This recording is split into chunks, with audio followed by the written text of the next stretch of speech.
మిథునను క్షమాపణ అడిగి తన ప్రేమను చెప్పిన దేవాని అర్థం చేసుకున్న హరివర్ధన్. ఇంతకు ఏం జరిగింది? అసలు మిథునను క్షమాపణ అడగడం ఏంటి దేవా? తన మనసులోని ప్రేమను దేవా మిథునకు చెప్పేశాడా? మరి హరివర్ధన్ దేవాను మిథునను ఒకటి చేశాడా? ఇదంతా కూడా వీడియోలో చూసి తెలుసుకునేద్దాం.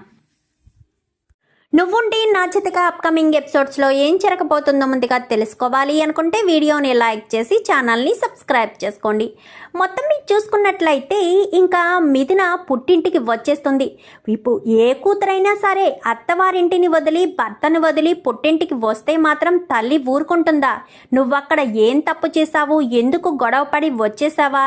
అత్తవారింటిని ఎందుకు వదిలి వచ్చేసావా అంటూ ఇంకా లలిత నాన్న ప్రశ్నలు అడిగేసరికి తను ఇంటికి రావడమే బ్రహ్మాండంగా ఫీల్ అయిన హరివర్ధన్ కాస్త తను వచ్చేసాను అని చెప్పింది కదా, ఇంకెందుకు అడుగుతావు అనగాని, అది కాదండి, అక్కడ అసలు ఏం జరిగిందో ఏంటో తెలుసుకోకుండా పుట్టింటికి మిథున వచ్చేస్తే తన కాపురం అనగానే తన కాపురం గురించి తను చూసుకుంటుంది. మిథున ఒక నిర్ణయం తీసుకుని ఇక్కడికి వచ్చింది అంటే 1కి 10 సార్లు ఆలోచించే వచ్చుంటుంది అని చెప్పి హరివర్ధన్ కాస్త చెప్తాడు. చెప్పేసేసరికి మిథున లోపలికి వెళ్ళిపోయి ఎంతగానో బాధపడుతూ ఉంటుంది. ఇంకిక్కడ దేవా కూడా బాధపడతాడు. ఎందుకు దేవా బాధపడుతున్నావు? మిథున నీ లైఫ్లోంచి వెళ్ళిపోయినందుకు సంతోషపడాలి కదా, ఆనందపడాలి, పార్టీ చేసుకోవాలి కదా దేవా. మరి నీ కళ్ళల్లోంచి కన్నీళ్ళు ఎందుకు వస్తున్నాయి అని చెప్పి ఇంకా ప్రమోదిని కాస్త దేవాను ప్రశ్నిస్తుంది. నేనేమీ బాధపడట్లేదు వదిన అని చెప్పాను, కానీ నీ గురించి నాకు తెలీదా దేవా? నా పెళ్ళైనప్పటి నుంచి నిన్ను చూస్తున్నాను. నీ బాధ ఏంటో, నీ ప్రేమేంటో, నీ కష్టమేంటో ప్రతి ఒక్కటి నాకు బాగా తెలుసు. నువ్వు తాగొచ్చినా ఎలా వచ్చినా నీకు నేను భోజనం పెట్టాను. మీ అమ్మ తర్వాత నేను నిన్ను అంత ప్రేమగా చూసుకున్నాను. నీ గురించి నాకు తెలీదా? నిన్ను మరిదిలా కాకుండా ఒక కొడుకులా చూసుకున్నాను దేవా. నువ్వేంటో నాకు తెలీదా? ఆ రోజు మిథునకు బుల్లెట్ తగిలి హాస్పిటల్లో ఉన్నప్పుడు నువ్వు నిప్పుల గుండం తొక్కి మరీ నీ ప్రేమను చాటుకున్నావు. మిథునంటే నీకు ప్రాణమని, మిథునను అలా చూసి నువ్వు తట్టుకోలేకపోతున్నానని నీ మనసులోని ప్రేమను మొట్టమొదటిసారి నాకే చెప్పావు. అలాంటిది ఈరోజు మిథునను వాళ్ళ నాన్నను కాపాడిన వంకతో ఇంట్లోంచి బయటికి పంపించేశావు. అసలు నువ్వు ఎలా మారిపోయావు దేవా? మిథున ఎంత దుఃఖాన్ని మనసులో దాచుకుని వెళ్ళిందో నీకు తెలుసా? ఎంత కన్నీళ్లు తన గుండెల్లో ఉన్నాయో నీకు తెలుసా? మిథునకు నువ్వంటే ప్రాణం దేవా. అలాంటిది నిన్ను వదిలి మిథున వెళ్ళింది అంటే తన ప్రాణాన్ని సైతం ఇక్కడ వదిలిపెట్టి వెళ్ళినట్టే. అది నువ్వు అర్థం చేసుకోలేకపోయావా దేవా అంటూ ఇంకా ప్రమోద్ని కాస్త అడిగేసరికి, అదేమీ లేదు వదిన, మిథున నా లైఫ్లోంచి వెళ్ళిపోతేనే సంతోషంగా ఉంటుందనగానే, అలా నీకు మిథున చెప్పిందా? అసలు ఏం జరిగింది దేవా? నువ్వెందుకు మిథునను నీ లైఫ్లోంచి దూరం చేయాలనుకున్నావు? ఎందుకు నీ జీవితంలోంచి మిథునను దూరం చేశావు? చెప్పు దేవా, నాకు ఈరోజు ఆ విషయం చెప్పి తీరాల్సిందే. నువ్వు నా దగ్గర మాట దాటేస్తే మాత్రం నేను అస్సలు ఊరుకోను అని చెప్పనేసరికి, మిథున నా దగ్గర ఉంటే క్షేమంగా ఉండదు వదిన. తన జీవితానికి తన లైఫ్కు కూడా రిస్కే. మిథున ఎక్కడున్నా సంతోషంగా ఉండాలి. ఒక ప్రేమించిన వ్యక్తిగా మిథునను దూరం చేసుకుని నేను బాధపడుతున్నాను, కరెక్టే, కాదనను, కానీ మిథున అక్కడుంటేనే సంతోషంగా ఉంటుంది వదిన అని చెప్పనేసరికి, తప్పు చేసావు దేవా, చాలా తొందరపడి తప్పు చేశావు. మిథున క్షేమం గురించి ఆలోచించావు కానీ మిథున మనసు గురించి ఆలోచించలేకపోయావా? ఆ మనసు నిండా నువ్వే ఉన్నావు దేవా. నిన్ను కాదని మిథున అక్కడికి వెళ్ళిందంటే ఎంత క్షోభ అనుభవించుంటుందో ఒక్కసారి ఆలోచించు. నీ తరపునే కాదు, మిథున తరపును కూడా ఆలోచించు. మిథున లాంటి అమ్మాయిని నువ్వు దూరం చేసుకుంటే ఎప్పటికీ నీ జీవితం బాగుండదు. నీ జీవితం ఒక గొప్ప స్థాయిగా, గొప్ప వ్యక్తిగా నువ్వు ఉండాలి అంటే మిథున లాంటి అమ్మాయి నీ లైఫ్లో ఉండాలి. మిథునను వదులుకోవద్దు దేవా. నేను ఒక వదినలా కాదు, ఒక తల్లిలా నీకు చెప్తున్నాను. ఏ తల్లి కొడుకు జీవితం నాశనం అయిపోవాలని కోరుకోదు. నేను అలానే చెప్తున్నాను. మిథున నీ జీవితంలో ఉంటే ఎప్పటికీ నువ్వు సంతోషంగా ఉంటావు. అది అర్థం చేసుకో. మిథున నీ జీవితం దేవా అని చెప్పి ప్రమోద్ని కాస్త వెళ్ళిపోతూ నీ ప్రేమ నిజమైందైతే ఖచ్చితంగా నువ్వు మిథున కలుస్తారు. కలవాలనే కోరుకుంటాను. ఎప్పటికీ నీ మంచే కోరుకునే మీ వదిన అని చెప్పి అక్కడి నుంచి వెళ్ళిపోతుంది. మిథున నాకు ప్రాణం వదిన, మిథున లేక నాకు ప్రతి క్షణం నరకం కనిపిస్తుంది. మిథునే నా జీవితం అనుకున్నాను. మిథునతో నా జీవితాన్ని ఎంతో అద్భుతంగా ఊహించుకున్నాను. కానీ హరివర్ధన్ గారు మిథున నాతో ఉంటే తన లైఫ్ రిస్క్లో ఉంటుందని చెప్పి నా దగ్గర మాట తీసుకున్నారు, తన కూతుర్ని తనకు అప్పగించేమని. మరి నేను ఏం చేయాలి? మిథునను అలాగే రిస్క్లోనే ఉంచేయాలా? ఏం చేయగలను? అందుకనే ఇంకా మిథునని వాళ్ళ ఇంటికి పంపించేశాను.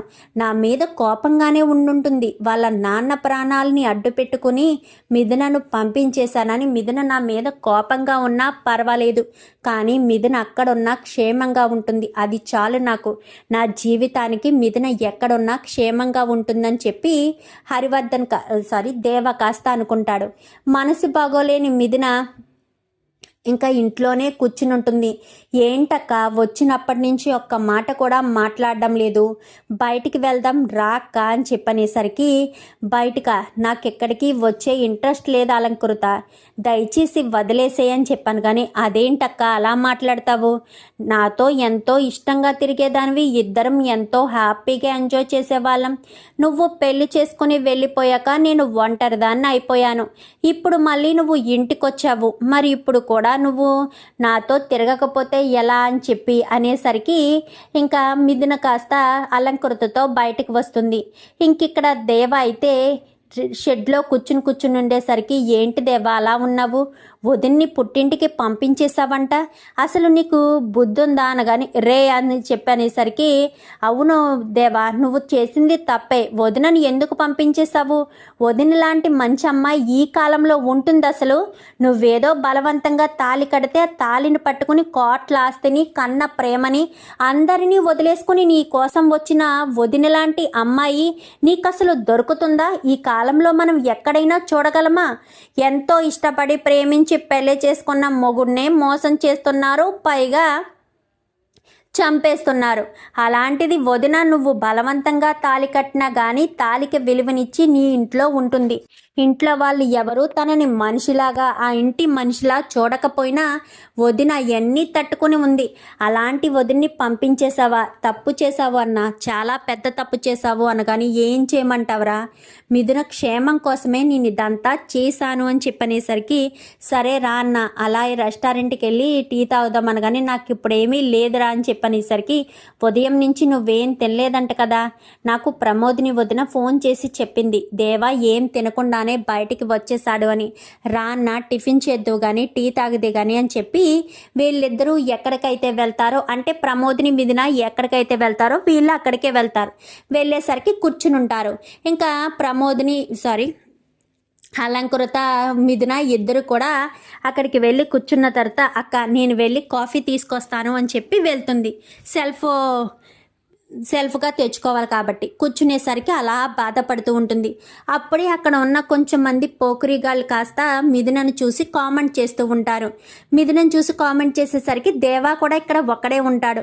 చూస్తూ ఉండేసరికి నోటుకొచ్చినట్టల్లా వాగొద్దు అని చెయ్యి ఎత్తేసరికి చేతిని పట్టుకుంటాడు. వదులు అనగానే ఇలాగే రూమ్కి వెళ్ళిపోదామా అంటూ వాళ్ళు హేళన చేసేసరికి ఇంకా మిథున చేతిని అంత గట్టిగా పట్టుకోవడంతో చెయ్యి అంతా మొత్తం బ్లాక్ అయిపోతుంది. ఇంకా అప్పుడు దేవ వచ్చి వాళ్ళని చేత కొడతాడు.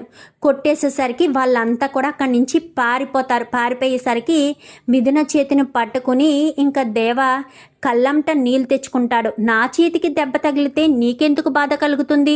నా లైఫ్లోంచి వెళ్ళిపోమని చెప్పావు కదా, నా లైఫ్లోంచి నా ఇంట్లోంచి బంధాన్ని వదులుకుని వెళ్ళిపోమని చెప్పావు కదా, మరి నేను బాధపడితే నీకెందుకు? నన్ను ఎవరో కామెంట్ చేస్తే నీకెందుకు అంటూ ఇంకా దేవాని కాస్త మిథున ప్రశ్నించేసరికి ఇంకా దేవ అయితే మిథునను అలా చూసి తన కళ్ళు కూడా చాలా రెడ్గా అయిపోయేసరికి, ఏంటి ఏడుస్తూనే ఉన్నావా అని చెప్పాను. కానీ ఏడుపు తప్ప నా జీవితానికి ఏం మిగిలిందని నేను నవ్వుతూ సంతోషంగా ఉండాలి? నా భర్తతో మాట్లాడానా, లేకపోతే నా భర్తతో గొడవ పడి పుట్టింటికి వెళ్ళానా? నా భర్తే వచ్చి తీసుకుని వెళ్తాడు అని నేను ఎదురు చూపులు చూడడానికి? నా భర్త నన్ను శాశ్వతంగా వదిలించుకున్నాడు. ఇంకా నా జీవితానికి శూన్యం తప్ప ఏం మిగిలింది? నేనింక శూన్యంలో బ్రతకడమే కదా, కన్నీళ్లతో, ఏడుపుతో, గుండెల నిండా బాధతో, దుఃఖంతో బ్రతకడమే కదా. ఇంకా ఇదే నా బ్రతుకు, జీవితాంతం ఏడుపే నాకు మిగిలింది అని చెప్పాను. కానీ ఎందుకు నన్ను మర్చిపో, నీ మెడలో ఉన్న మంగళసూత్రాన్ని తీసేసి నీ జీవితంలోకి మరొక వ్యక్తిని ఆహ్వానించు అనగానే, ఏంటి దేవా జోక్ చేస్తున్నావా? నా గురించి తెలిసే నువ్వు ఆ మాట అంటున్నావా? నేనేంటో, నా మనస్తత్వం ఏంటో నీ దగ్గర ఉన్న నీ 4 నెలల్లో నీకు తెలియలేదా? మిథున ఎలాంటిదో, ఎలాంటి మనస్తత్వం ఉన్నదో. ఒకప్పుడు నువ్వు నన్ను తిట్టుకుంటూ ఉండేవాడివి, అలాంటిది ఇప్పుడు నీ గుండెల నిండా నేను ఉన్నాను. నన్ను ప్రాణం కంటే ఎక్కువగా ప్రేమిస్తున్నావు. అంత ప్రేమించే వ్యక్తిగా నేను నిన్ను మార్చుకున్న దాన్ని నువ్వంటే నాకు ఇష్టం లేదు అని అనుకుంటున్నావా? అంత ఇష్టపడే వ్యక్తిని దూరం చేసుకొని పుట్టింటికి వచ్చినంత మాత్రాన నిన్ను నేను మర్చిపోయి మరొకరిని పెళ్లి చేసుకుంటాను అనుకుంటున్నావా? అది ఎప్పటికీ సాధ్యపడదు. ఎప్పటికీ నేను నిన్ను మర్చిపోలేను, ఎప్పటికీ నేను నిన్ను వదులుకోలేను. అది మాత్రం నువ్వు ఖచ్చితంగా గుర్తుపెట్టుకోదేవా అని చెప్పి ఇంకా మిథున అనేసరికి, అంటే ఎప్పటికీ ఇలానే బాధపడుతూ ఉంటావా, ఇలానే ఏడుస్తూ ఉంటావా అని చెప్పాను. కానీ ఎన్ని రోజులైనా, ఎన్ని నెలలైనా, ఎన్ని సంవత్సరాలైనా ఇలాగే బాధపడుతూ ఏడుస్తూనే ఉంటానే తప్ప మరొక వ్యక్తిని నేను పెళ్లి చేసుకుని సంతోషంగా ఉండలేను. నా జీవితం నువ్వు, నా జీవితం, నా ఊపిరి అన్నీ నువ్వే అయినప్పుడు నిన్ను కాదని మరొక వ్యక్తితో నేను ఎలా జీవితాన్ని పంచుకుంటాను? ఎప్పటికీ ఉండలేను అని చెప్పి ఇంకా మిథున కాస్త అనేసరికి, ఇంకా మిథున చెయ్యి వదిలించుకుని వెళ్ళబోయేసరికి మిథున చేతిని పట్టుకుంటాడు. ఇంకా వీళ్ళిద్దరూ ఇక్కడికి వచ్చారని విషయం తెలుసుకున్న హరివర్ధన్ కాస్త ఇక్కడికి వస్తాడు. ఇక్కడికి వచ్చేసేసరికి, నన్ను క్షమిస్తావా మిథున అని చెప్పాను. కానీ నేను మిమ్మల్ని క్షమించడమా, మీరేం తప్పు చేశారు అనగానే, నిన్ను నా జీవితంలోంచి పంపించేశాను కదా, అది నేను చేసిన తప్పే కదా అనగానే, మీరు అలా ఎందుకు చేశారో నాకు తెలియదు అనుకుంటున్నారా? నా తండ్రిని కాపాడితే మిమ్మల్ని వదిలి, మీ ఇంటిని వదిలి వెళ్ళిపోమని చెప్పావు. చెప్పినంత మాత్రాన నీ మీద ద్వేషం పెంచుకుని నేను పుట్టింటికి వచ్చేసాననుకుంటున్నావా? నీ మనసులో ప్రేమ ఉంది, నీ మనసులో ఉన్నది నేనేనన్న విషయం నాకు తెలుసు. నేను దగ్గరగా ఉన్నంతకాలం నువ్వు నీ మనసులోని ప్రేమను బయట పెట్టవు. నీ మనసులోని ప్రేమ బయట పెట్టాలి అంటే నేను నీకు దూరం అవ్వాలి. అందుకోసమనే దూరం అవ్వాలి అన్న ఉద్దేశంతోనే నీ మనసులో ప్రేమ బయటికి తీసుకురావడం కోసమే. మనిషి దగ్గరున్నప్పుడు కంటే మనిషి దూరం అయితేనే కదా ఆ వేదన ఏంటో తెలుస్తుంది. నేను నీ ఇంటి నుంచి శాశ్వతంగా బయటికి రాలేదు, నీ మనసులోని ప్రేమను బయటికి తీసుకురావడం కోసమే బయటికి వచ్చేసాను అంటూ మిథున చెప్పేసరికి ఇంకా దేవ అయితే మిథున చేతులు పట్టుకుని, నన్ను క్షమించగలవా అని చెప్పనగానే, నేను నిన్ను క్షమించడం ఏంటి దేవా, నాకు నువ్వంటే ప్రాణం, అలాంటిది నేను నిన్ను ఎందుకు క్షమిస్తాను? క్షమించడం కాదు, గుండెల్లో పెట్టుకుంటాను అంటూ దేవా మిథునను హత్తుకుంటారు.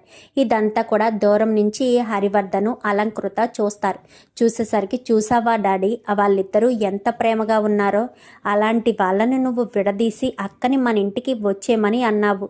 అక్క మన ఇంటికి వస్తుంది, కాదనకుండా వస్తుంది, ఎందుకంటే బావ పంపించేశాడు కాబట్టి. కానీ అక్క మరొక వ్యక్తిని పెళ్లి చేసుకుంటుందని, మరొక వ్యక్తిని తన జీవితంలోకి ఆహ్వానిస్తుందని అనుకోవడం చాలా పెద్ద తప్పు అని చెప్పేసేసరికి, అవును నిజమే, మిథున ఇంటికి వచ్చిందే కానీ తన ముఖంలో ఎలాంటి సంతోషం లేదు. వచ్చినప్పటి నుంచి బాధపడుతూనే ఉంది. మీ అమ్మకు కూడా అసలు దేవా ఎందుకు పంపించేశాడో కూడా చెప్పలేదు అని చెప్పనేసరికి, దేవా ఎందుకు బావ ఎందుకు పంపించేశాడో నాకు తెలుసు నాన్న, నిన్ను కాపాడితే శాశ్వతంగా ఇంట్లోంచి వెళ్ళిపోవాలి అని చెప్పి బావ కండిషన్ మీదే నిన్ను కాపాడాడు, అందుకే పంపించేశాడు అనగానే, నీకెలా తెలుసు అనగానే, వదిన అన్నయ్య ఇద్దరూ మాట్లాడుకుంటుంటే విన్నాను. అక్కడ ఉంది కదా సూర్యకాంతానికి ఫోన్ చేసి వదిన తెలుసుకుంటే వాళ్ళిద్దరూ మాట్లాడుకున్నప్పుడు విన్నాను అని చెప్పాను. కానీ బావ నీకు ఇచ్చిన మాట కోసం అక్కను కూడా వదిలేసుకున్నాడు. మరి వాళ్ళిద్దరి కోసం నువ్వు నీ పంతాన్ని వదులుకోలేవా? అక్కకు ఏ ప్రమాదం రానివ్వడు నాన్న, బావ ప్రేమ కంటికి రెప్పలా కాపాడుకుంటాడు. బావ వదినకు అక్కకు ఏ ప్రమాదం తలపెట్టడు అని చెప్పి మాట్లాడేసరికి ఇంకా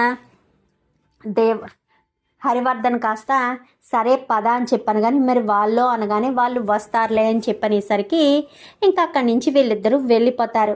దేవా మిథున ఇద్దరు హత్తుకునేసరికి చుట్టుపక్కల వాళ్ళంతా క్లాప్స్ కొడతారు. క్లాప్స్ కొట్టేసరికి ఇదేంటి అని చెప్పి ఇక్కడి నుంచి కాస్త బయటకు వచ్చేసరికి ఇంతకీ అలంకృత ఏది అని చెప్పి అలంకృతకు ఫోన్ చేసేసరికి అక్క నువ్వు బావ కలిసి ఉన్నప్పుడే మేమిద్దరం వచ్చేసామని, కానీ ఇద్దరం ఎవరు అని చెప్పాను, కానీ నాన్న కూడా రెస్టారెంట్కి వచ్చారు కదా, నాన్న నేను ఇంటికి వచ్చేసాము, మిమ్మల్ని కూడా నాన్న ఇంటికి రమ్మని చెప్పారు అని చెప్పాను, కానీ రాదేవా ఇంటికి వెళ్దాము అని చెప్పనేసరికి ఇంటికి వెళ్తారు. ఇంటికి వెళ్ళేసరికి ఇంకా దేవా బయటే నిలబడిపోతాడు. బయటే నిలబడిపోవడంతో రాదేవా అని చెప్పి ఇంకా హరివర్ధన్ కాస్త చేయి పట్టుకుని పిలిచేసరికి ఇంకా లోపలికి వస్తాడు. లోపలికి రావడంతో ఎందుకు వచ్చావు నా ఇంటికి అంటూ రాహుల్ అడగడంతో ఇంటికి తీసుకొచ్చింది నేనన్నయ్య అని చెప్పాను, కానీ లోపలికి తీసుకొచ్చింది నేను. ఈ ఇంటి అల్లుడికి ఎప్పుడైనా ఇంటికి వచ్చే అధికారం ఉంది, హక్కు ఉంది. రావద్దని చెప్పడానికి నీకేమీ అధికారం లేదు. నువ్వు ఈ ఇంటి కొడుకువైతే తను ఇంటి అల్లుడు. ఇంటి అల్లుడికి ఎప్పుడైనా ఇక్కడికి వచ్చే హక్కు అధికారం ఉంది రాహుల్. పైగా తను నీకు బావగారు, తనకు గౌరవం ఇవ్వాలి, గౌరవంగా చూసుకోవాలి. అది నువ్వు ఎప్పటికీ తెలుసుకోలేవా ఏంటి అంటూ మాట్లాడేసరికి ఈ రౌడీగాడికి నేను గౌరవం ఇవ్వాలా, నేను వీడికి మర్యాద ఇవ్వాలా అని చెప్పాను, కానీ అన్నయ్య అని చెప్పి గట్టిగా అరుస్తుంది మిథునైతే. ఏంటి వీడికి నేను గౌరవం ఇవ్వాల్సిన అవసరం లేదంటూ లోపలికి వెళ్ళిపోతారు. మిథున ఇక్కడికి వచ్చిందంటే నాకు చాలా భయం వేసింది. మిమ్మల్ని వదిలి శాశ్వతంగా వచ్చేసిందా, అసలు ఏం జరిగింది మీ ఇద్దరి మధ్య అనగానే వాళ్ళిద్దరి మధ్య గొడవ రావడానికి కారణం నేనే లలిత అని చెప్పి హరివర్ధన్ కాస్త చెప్తాడు. జరిగిన విషయం అంతా చెప్పేసరికి ఈ విషయం మీకెలా తెలుసు అంటూ మాట్లాడేసరికి తెలిసిందిలే, తెలుసుకోకుండా ఉంటానా, నువ్వు ఆ రోజు ఆ అమ్మాయి విషయంలో ఆ ఎమ్మెల్యే కొడుకుని కొట్టింది ఎందుకో కూడా తెలుసుకునే కదా నీ తరపున నేను వాదించాను. నీ తరపున నేను వాదించి నీకు శిక్ష పడకుండా చేశాను అనగానే ఏం జరిగింది నాన్న అని చెప్పాను, కానీ ఆ ఎమ్మెల్యే కొడుకు ఒక అమ్మాయి జీవితాన్ని నాశనం చేశాడు. తనేమో దేవాను అన్నయ్యగా భావిస్తుంది. చెల్లెల్లాంటి అమ్మాయికి అలా జరిగేసరికి దేవాకు పట్టరానంత కోపం వచ్చి ఆ ఎమ్మెల్యే కొడుకుని చిత్తకొట్టాడు. ఆ కొట్టడంలో తప్పు లేదనిపించింది. తను ఎవరో కాదు, రవణమ్మ లలిత అని చెప్పనేసరికి రవణమ్మ అనగానే రవణమ్మ కూతుర్నే ఎమ్మెల్యే కొడుకు తన జీవితాన్ని నాశనం చేశాడు. తనను దేవా చెల్లెలు అని అనుకుంటాడు. అందుకే రవణమ్మ నాకు మొత్తం విషయం చెప్పింది. అలా చెప్పడం వల్లే దేవా తరపున తప్పు లేదని తెలుసుకుని దేవాకు శిక్ష పడకూడదని అక్కడ మిథున సాక్ష్యం చెప్తున్నా కానీ జడ్జిగా ఉన్న నేను జడ్జి స్థానంలోంచి లాయర్గా మారి దేవా తరపున వాదించి మరీ దేవాకు శిక్ష పడకుండా రిలీజ్ చేయించాను. నేను రిలీజ్ చేయించాను కాబట్టి తన కొడుకు కేసు కూడా నేనే టేకప్ చేస్తానని, తన కొడుకు కేసు కూడా నేనే వాదిస్తానని చెప్పి ఆ దేవుడమ్మ కాస్త నా మీద నన్ను తీసుకువెళ్ళి కిడ్నాప్ చేసి నన్ను చంపాలని చూసింది. సరైన సమయానికి దేవా వచ్చి కాపాడి తీసుకొచ్చాడు. నిజానికి నేను కిడ్నాప్ అవ్వడానికి దేవా ఏం కారణం కాదు. నేను ఒక అమ్మాయి జీవితాన్ని కాపాడడం కోసమే, ఒక అమ్మాయి జీవితాన్ని నిలబెట్టడం కోసమే నేను దేవాలాగా పోరాడానంతే. దేవా తప్పులేదు. దేవుడమ్మ వాళ్ళు కిడ్నాప్ చేశారంటే దేవా తప్పుతో దేవాకు తనకు ఎలాంటి సంబంధం లేదు. దేవా ఒక అమ్మాయి కోసం పోరాడాడు, నేను ఆ అమ్మాయి కోసమే పోరాడాను అంతే అని చెప్పి హరివర్ధన్ కాస్త చెప్తారు. చెప్పేసేసరికి ఇంకా దేవా మిథున మిథున అల్లుడు గారిని లోపలికి తీసుకువెళ్ళు అనేసరికి లోపలికి తీసుకువెళ్తుంది.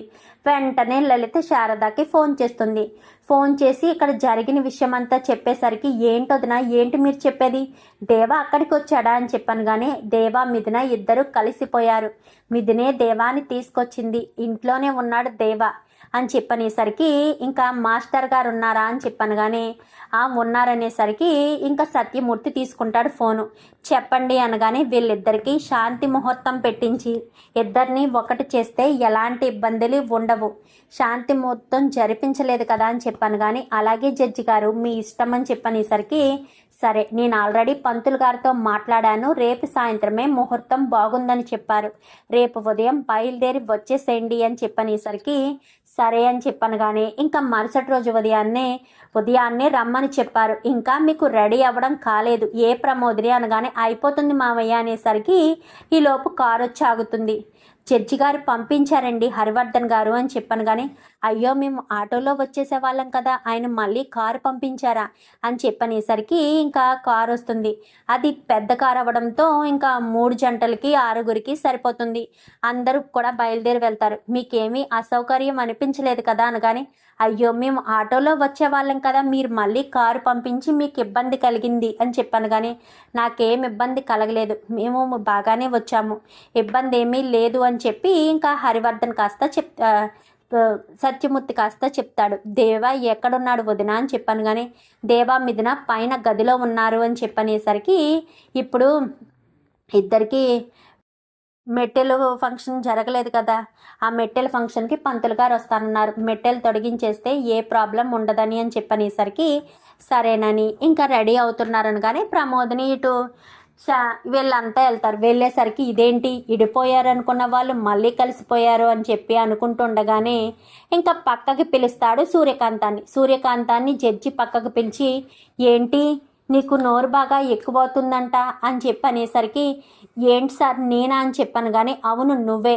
నేను నిన్ను ఎప్పటికప్పుడు గమనిస్తూనే ఉన్నాను, నా కూతుర్ని నోటుకొచ్చినట్టల్లా మాట్లాడుతున్నావు, ఏంటి విషయం అని చెప్పాను. కానీ అదేమీ లేదు సార్ అని చెప్పనేసరికి చూడు అని చెప్పాను. కానీ సూర్యకాంతం అనగానే చూడు సూర్యకాంతం, నా కూతురులాగే నిన్ను అనుకున్నాను కాబట్టి నీకు నార్మల్గా చెప్తున్నాను, లేదంటే నేను వార్నింగ్ ఇచ్చే స్టైల్ వేరేలా ఉంటుంది, అర్థమవుతుందా అని చెప్పాను. కానీ శ్రీరంగం అని చెప్పనేసరికి సార్ చెప్పండి అనగానే నీ భార్యకు చెప్పు నోరు అదుపులో పెట్టుకుని ఉండమని, నోటుకొచ్చినట్టల్లా నా కూతురి విషయంలో మాట్లాడితే మాత్రం నేను అస్సలు ఊరుకోనని మాత్రం చెప్పు అనగానే సరే సార్ సరే దీనికి నేను అర్థమయ్యేటట్టు చెప్తాను, మీరేమీ దీని గురించి ఆలోచించకండి, ఇది ఏదో కామెడీ పీస్ అంతే, మీరు సీరియస్గా దీని గురించి ఆలోచిస్తే నాకున్న ఒక్కగానొక్క పెళ్ళం కాస్త పోతుంది అని చెప్పనేసరికి ఇంకా సరే ఇదే చివరి వార్నింగ్ అని చెప్పి అక్కడి నుంచి వెళ్ళిపోతాడు హరివర్ధన్.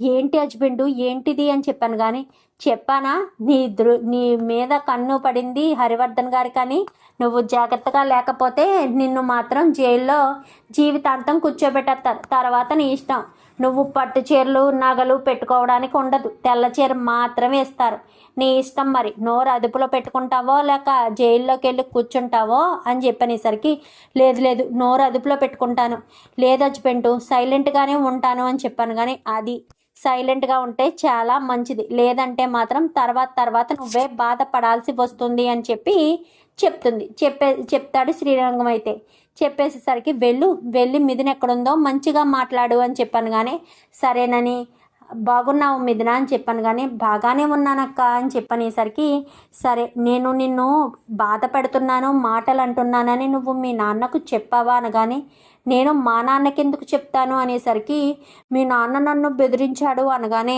మా నాన్నకంతే, నేను ఏది నోరు విప్పి చెప్పక్కర్లేదు, నా మనసులో ఏ బాధ ఉన్నా మా నాన్నకు తెలిసిపోతుంది, నన్ను ఎవరైనా బాధ పెట్టాలని చూసినా నన్ను ఎవరైనా కష్టపెట్టాలని చూసినా మా నాన్న చూస్తూ ఊరుకోడు అని చెప్పి అనేసరికి నిన్నిక మీదట ఏమీ అనను అని చెప్పి ఇంకా మాట్లాడేసరికి సరే అక్క బయటికి వెళ్ళి కూర్చో నేను రెడీ అయి వస్తాను అని చెప్పాను. కానీ సరే అని చెప్పి బయటకు వచ్చేస్తారు. ఏంటి అంత భయపడిపోతుంది అనగానే నాన్న వార్నింగ్ ఇచ్చుంటారు అని చెప్పనేసరికి అవునా ఆ మాత్రం ఇవ్వాలే సూర్యకాంతానికి, లేదంటే నోరు బాగా ఎక్కువవుతుంది అనగానే అత్తయ్య నువ్వు వెళ్ళాక సూర్యకాంతాన్ని కొట్టారు అనగాని ఎందుకు అత్తయ్య అనగాని నీ మెళ్ళో ఉన్న మంగళసూత్రాన్ని తీయడానికి ప్రయత్నిస్తుందా, దాన్ని నువ్వు దైవంగా భావిస్తుంటే నీ మంగళసూత్రం మీద చెయ్యేస్తుందా, అందుకే దాని చెంప మీద నేను చెయ్యి వేశాను అని చెప్పి చెప్పేసరికి ఇంకా అందరూ కూడా నవ్వుకుంటారు. చూద్దాం మరి రాబోయే ఎపిసోడ్స్లో దేవా మిథున మళ్ళీ ఒకటవ్వాలని, దేవా మిథున మనసులోని ప్రేమను ఇద్దరు ఒకరి మనసులో ఒకరి ప్రేమను చెప్పుకొని హరివర్ధన్ కూడా వాళ్ళ పెళ్ళిని యాక్సెప్ట్ చేయాలని మీరు కూడా కోరుకుంటే వీడియో నచ్చితే లైక్ చేసి ఛానల్ని సబ్స్క్రైబ్ చేసుకుని పక్కనే ఉన్న బెల్ సింబల్లో ఆల్ పై క్లిక్ చేయండి. ఎలా చేయడం వల్ల మేము పెట్టే ప్రతి వీడియో నోటిఫికేషన్ రూపంలో చూడ